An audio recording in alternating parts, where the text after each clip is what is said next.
Good morning. My name's David. I'm one of the writing coaches here for the GSSC. Our new office is down here. Yeah, you guys have learned how to write. You've learned how to write in a very intelligent way, in a way that really is particular to your field. Even my background is in English, and with my undergrad in English and a master's in English, I was thrown off entirely by how different the writing was between the two, just because academic writing at the higher level is a lot more intense than everything else. Right? And it'd be kind of a shame to let that go to waste. It'd be a shame to let all of the time you put into your writing go to waste. Not that it would, if it's published and you've got your degree with it, but if there's more you can do with it, there's more you can always find. So today, some things we're going to be going over. I've condensed it down to 6 points that I've found are beneficial for writing later after you complete your degree. So I'll give you some quick tips for submitting your work before graduation, how to stay up to date with research in your field, writing groups, writing goals, mentorship, how to write regularly, and the importance of organization.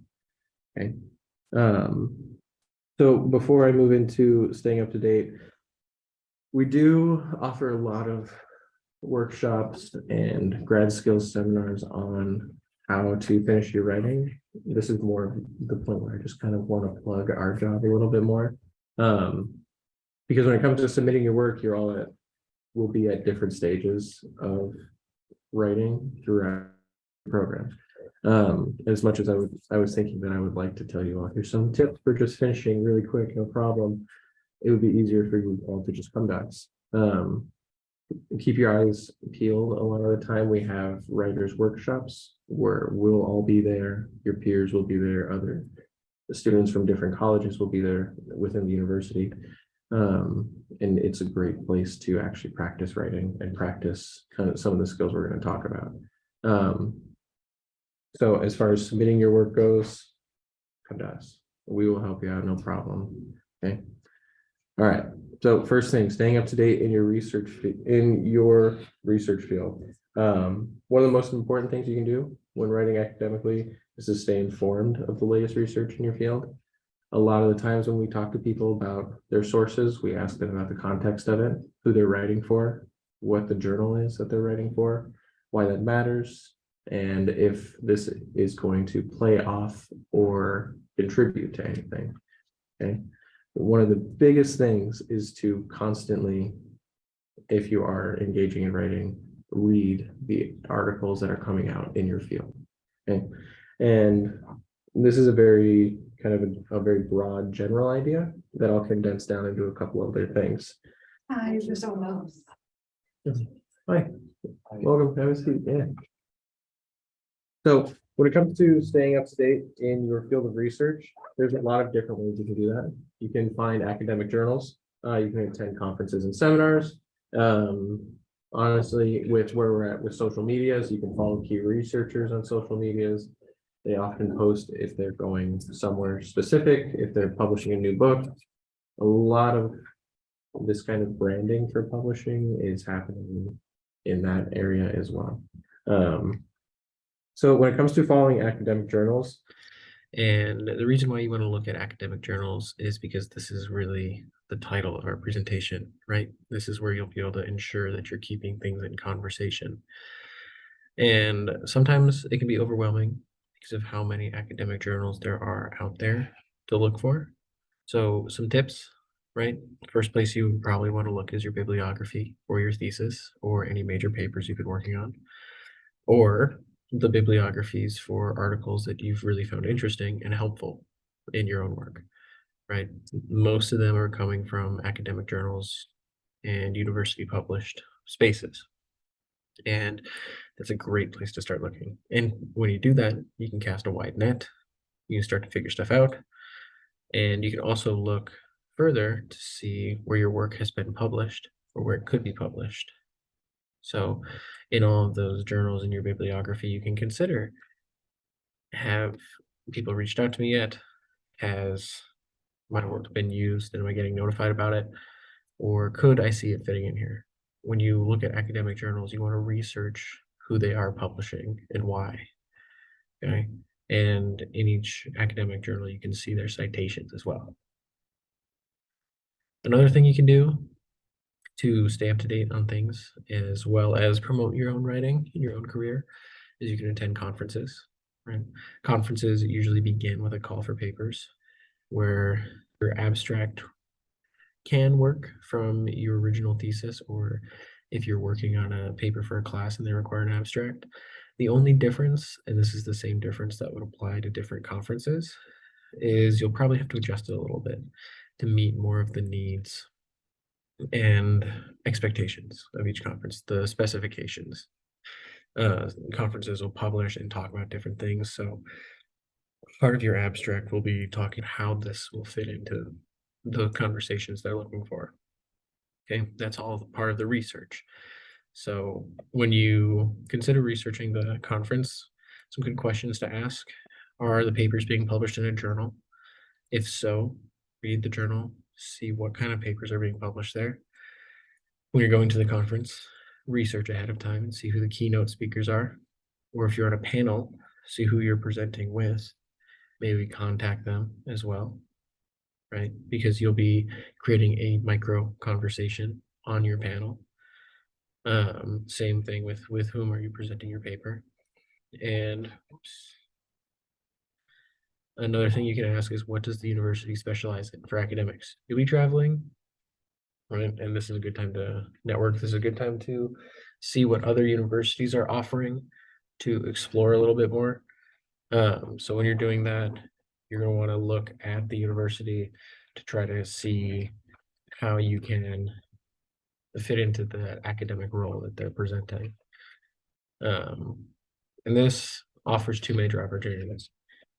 There's opportunities at conferences for polishing your work and getting new ideas. And there's also opportunity of finding people to collaborate with, form writing groups with, and gain more information from. This is hard to do the less you're in school. So the more opportunities you have, take advantage of them. And something just to point out, something worth pointing out, when it comes to conferences, you always kind of want to consider your demeanor, because you're representing not just the college and part of the field that you're in, but you're really representing yourself and all the work you've been putting into this. And you want people to pay attention to that and respect that. So it's important they always feel respected. So stay humble and polite with conference attendees, no matter the size of the event, big or small. And just keep all that in mind so that you get invited back and people continue a conversation with you. Another thing to think about as far as continuing to write, whether that's leading to a conference or working on a new article, developing your work, something like that. Consider writing groups, make connections, right? And this can be pretty tough. So there's a lot of different ways to do that. You can join online writing communities. You can contact alma maters, whether that's BSU or a different university you went to. You always look on social media. It's a strange thing to see social media becoming academic, but most of the time when people are publishing something, they will post it on social media. So when you ask BSU about writing groups, come back to the graduate college, specifically the GSSC, and we can tell you when we'll have writing workshops, which you're always welcome to come to. The more the merrier. And the more postgrads that come, the more we can specialize that and develop more of a specific interest. Okay, so writing goals. This is something I'm sure you've all heard plenty before, maybe from your mentors, maybe from professors, maybe back to middle school and high school and the years beyond, right? Setting writing goals is super important.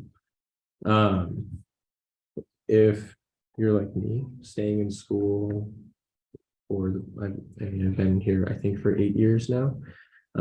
I've always had writing goals kind of set for me with deadlines. So now when it comes to this academic writing that you're doing on your own, you'll have one hard deadline, which is this is the deadline for call for papers. This is the deadline for publishing, stuff like that. Your editors, if you have them, might ask for drafts and they'll help you out. Copy editors are really helpful in that way because they will kind of help you break it down as well as help you with your writing. So always be on the lookout for a good copy editor that you would trust. But as far as the rest of this goes, it's really important now that you pull on those kind of best practices you've been making in college to set your own writing goals. So condensed little writing goals reminder here. Okay, first thing you want to do is be specific when setting writing goals. You want to be specific about what you want to achieve. Okay, just think about what you want before what you can. Clear measurable goals should fit into that. And that could be a certain number of words per day, a certain number of pages, a chapter, 2 chapters, whatever you know you can do. But making it consistent, saying this many a day, right, is how you'll keep writing. The next thing you want to do is you want to be realistic. So you've talked about what you want to do. Now it's time to be realistic about what you can do, what you have time to do every day, or however many days a week you want to set aside to writing. So you want to make sure they're achievable as well in the time frame you're creating for yourself, whether that's the specific deadline of a call for papers or publication, or just by the end of summer, I want to have 10 chapters written, or however many you decide. And after you do that, hopefully not setting yourself up for failure or anything, always setting yourself up for success. You'll be able to break down your writing a little bit more, this third point here. So you can break down your writing to small manageable tasks. I'm sure some of you have felt the terrible pain of burnout, right? At some point in your college career. If you haven't, that's fantastic. I'd love to talk to you about how not to do that.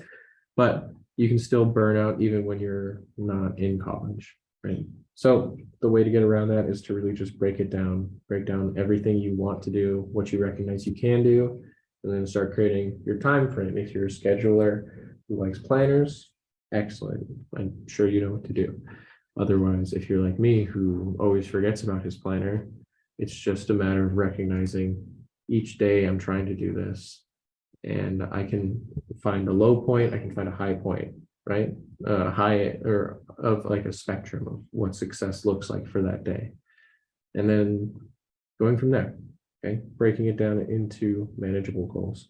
And then a lot of times professors, editors, people will set deadlines for you, but now it's the time for you to set your own deadlines. Every professor I've had has been really nice to me and let me turn stuff in late if I've needed it. You can also do that for yourself, or you can be the professor that's a little bit more strict with yourself and say, this is the hard deadline, I need to have this done. Granted, you're still not going to get a grade or anything because you're the one creating the deadlines, you're the one reviewing your own work, but this is how you will keep yourself going and hold yourself accountable, right? If you're operating entirely outside of a writing group. These are all things as well that you can do in a writing group.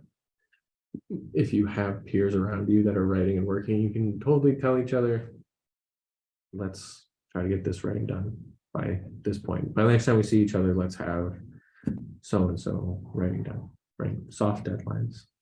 But holding yourself accountable is really what setting deadlines is about. Writing down everything, no matter how you decide you like to do it, whether that's in an organized planner or a wall of sticky notes or a whiteboard that's covered with different ideas and markers and dates and thoughts, right? However you can organize your thoughts and get them out of your head and be something that you can just return to wherever you visually refresh and feel like you can. That's super important. And that's the step that I feel like a lot of times gets neglected, is just writing everything down when it comes to you, before you start, whenever that is, just so that you can always return. Tracking progress, same kind of boat there, right? Really important. It helps you hold yourself accountable. It'll also help you celebrate when you're doing something great. Academically writing, there's a lot of on your own time. If you're just writing, there's a lot of lack of recognition until the final product. And tracking your progress is how you're going to be able to succeed and celebrate, and also hold yourself to realistic standards. The next time you decide to write, you'll know what you're capable of. Cool. Yeah, and always celebrate. You're doing something great. You're doing something you decided to do, something you want to do. And because of that, it's definitely worth being happy about and celebrating when you do succeed. When you do hit a writing deadline, even if you haven't hit any up until this point, you finally hit one, great. Do whatever you want. Take yourself out to dinner, take a break from writing, take a nap, just celebrate in some way. And it helps the mental health more than anything. Okay. Along with writing groups, something really important to keep in mind is mentorship. Even at the level of professorship, I know most of my professors and the mentors that I've had have had their own mentors that they still go to, and then in turn, where it doesn't even start to feel like a hierarchical system, it just feels like a circle of people talking to each other, but people that you know you can count on, right? And that could start simple. It could be peers that you looked up to that were kind of a few steps ahead of you, or their writing was coming out and it was really strong and you were just admiring them, right? That could be a peer that's a little bit above the others. And it can also just be people that you network, right? Again, I'll keep saying networking as many times as I have to because that's a huge deal. It's something that I was very uncomfortable doing because I don't like to be social, but networking will help you find mentors as well as writing groups, as well as feedback, as well as new perspectives, everything, right? Talking to people is a good way to really keep yourself going. Always online platforms, LinkedIn, ResearchGate, Academia, EDU, right? Your college, you can always reach out to professors at different colleges. That's a huge thing. And you can just start off by something as simple as posting what you're working on and seeing if people are interested, or looking around at what they're posting, they're working on, and expressing your own interest, right? Creating some kind of dialogue. Another really good way is professional organizations. Depending on what your field is, if you are technical, engineering and coding, that kind of stuff, absolutely reach out into your field to see if people can help you out. See if people can give you a leg up a little bit, or use what they've done to keep you out of that stage of, I don't know what to do, I'm treading water. Which kind of falls into this cold emailing thing. If you're just doing academic writing, then reach out to professors at different universities, right? If you're at BSU and we don't have something you specialize in, you can always reach out to another university. Just like how you could do a library loan for a book you need, right? You can absolutely reach out to professors and talk to them. Cool. And finding mentors, it's always going to take time and effort. They might not come when you need them. They might come when you don't expect them, or you might not think you need them, but it's important to keep these people on standby if you're not ready, and just be patient and persistent if you're looking. But keep that focus on your research and they will come. Okay. Last thing I think that I have, yep, is staying organized. Just like I was saying about writing things down, keep track of your projects, the deadlines you're making, the deadlines other people have made for you, and all of your notes. Whenever I start a big writing project, I'll get just a whole new system of things. I like to annotate by hand personally. I like to read and review by hand and get some drafting done that way. So I'll have a new binder for each project. And even if it's essays that I'll use elsewhere, I will have multiple in different places. So however it is that you can stay organized and keep everything together is fantastic. There's also, and kind of overall for this whole thing, if you ever have taken a creative writing class, I'm sure they've made you read The Writing Life by Annie Dillard. You kind of always have to at one point or another. And I'll give you a little overview about it. Just, it's mostly addressed towards creative writing, but this is also really strong for any kind of writing. But the The Writing Life is a good book. It's broken up into, I think, 5 sections. The third section being writing as a way of life, where there's this emphasis on kind of some of the stuff we've been talking about, discipline and dedication in the writing process. We know that writing is hard work. We know that it requires commitment, perseverance, especially when it comes to facing all of our challenges that are coming up on the way, whether that's life or writer's block or anything in between. And there's this stress on the stuff we've been talking about, creating a routine, saying every day or however many days a week I'm going to do this, right? Make it a habit to write. As far as writer's block goes, Dillard talks about it's off, or she talks about what it's often caused by, right? And it's important to recognize here that we are humans with emotions, with feelings, with fear and everything else. And that's typically what causes writer's block, is our own emotions, our own fear, our lack of confidence, right? Imposter syndrome. Dillard always wrote to just push through it. But if you have your own way of handling these kind of anxious feelings, just take time there, right? You can always come back to your writing. You're not going to be able to write if you can't simmer down and stay calm and keep yourself out of that anxious brain and find some confidence, right? The last section that she has is the writer in the world, which a lot of that is this networking idea, but there's also this idea of the role the writer has in society and the impact that we have, right? Now that we're writing these longer pieces, these articles that could be used, even if it's something as simple as your writing as a postgraduate student was found by an undergrad and it helped them write their English 102 paper, right? Even something as simple as that can be a fantastic impact around the world. There's so much that we can do with our writing. There's different ways we affect people's lives. You could help people that are doing their own writing get over their own writer's block by finding things. And it always feels kind of like a lot to say that, but it's a really cool thing that you've earned by doing this writing, by becoming experts in your field post-grad, right? Master's degrees, you get this expertise in something, right? And you can recognize that, and that'll help you keep writing. Okay. All right. Any questions for me? Cool. Yeah. Excuse me, I have a comment. Yeah. So recently, I've encountered a book, and I think it has a lot to do with what gets in the way of our writing, which is distractions. Yeah. This life is full of distractions. And the book is called Deep Work by Cal Newport. Yeah.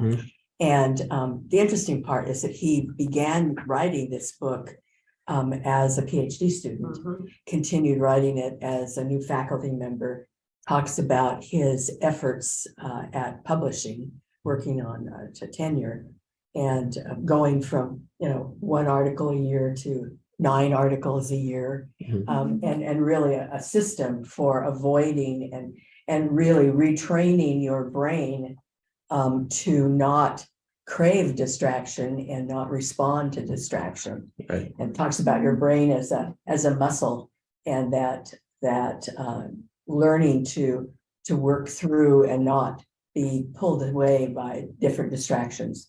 So I would recommend that to as we think about our writing life and how days can go by and suddenly weeks can go by, and with COVID, years can go by. Yep, exactly.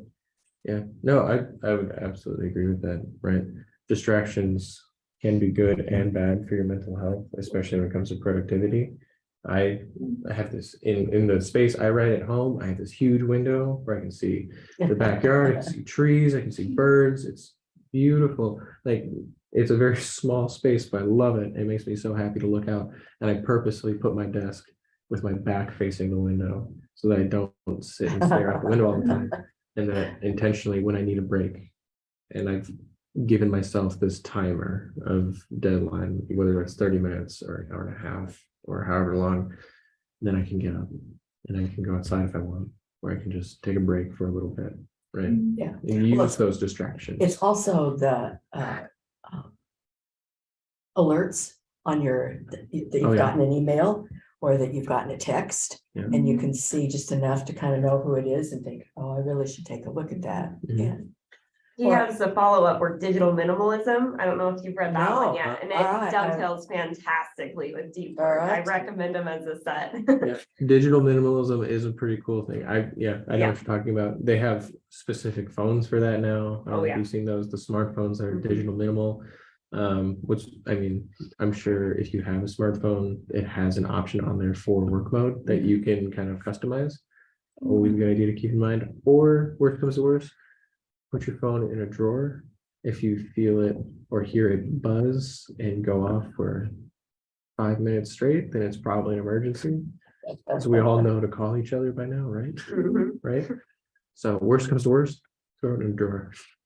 Right? Cool. well, it's also becoming breaking the addiction to Mhm. wanting that distraction. Yep, exactly. Mhm. Okay, any other questions about this? Can I ask, do you handwrite all of your notes and then use a word processor to type, or is that your only digital? Yeah, well, what I do with my writing is it's a lot of steps that I have to take to form a document like this. When I did my master's degree for English, I did the portfolio option instead of the thesis, because I didn't want to write the thesis. I didn't have enough time because I stopped and I got distracted. But what I did when I was forming ideas, the first thing I did was I went to the library and went to one of the breakout rooms with the whiteboard, rented markers from the library, all totally free. So I didn't have to pay for anything. It was really nice. And went in there and drank a lot of caffeine and sat in there for about 4 hours and wrote everything on the whiteboard that I could think of to get my ideas out. I was listening to some presentations from professors that I was going to use. But the first thing I did was I wrote everything down on the whiteboard and then took a picture of it and I highlighted different things. From there, once I had the book that I was working on specifically, I read through it, I underlined things, I tabbed it, and I wrote down all of those quotes on another whiteboard and organized them on there, and it was starting to become more of a fluent thing. And when I was doing my theory and all my essays, I would sit with them, physical copies, because I will get distracted on a computer. My eyes will get tired, my head will start to hurt, right? I think something about computers also influences your dopamine receptors, if I don't remember, I'm not a science Oh, yeah. person, right? But so whenever I have something that's dense, like essays or theory, or I mean, I've read technical essays too, I would print them out, always print them out, and then annotate by hand. And I've always carried a notebook with me, whether it was for brainstorming and getting ideas out or drafting. But I would always have a notebook to write down at least page numbers. And then I'll just put all my quotes in and then start writing with these pictures and notebooks and these essays just in a little aura around me. Cool, But thank for the you. most part, yes, by hand, Yeah. it helps.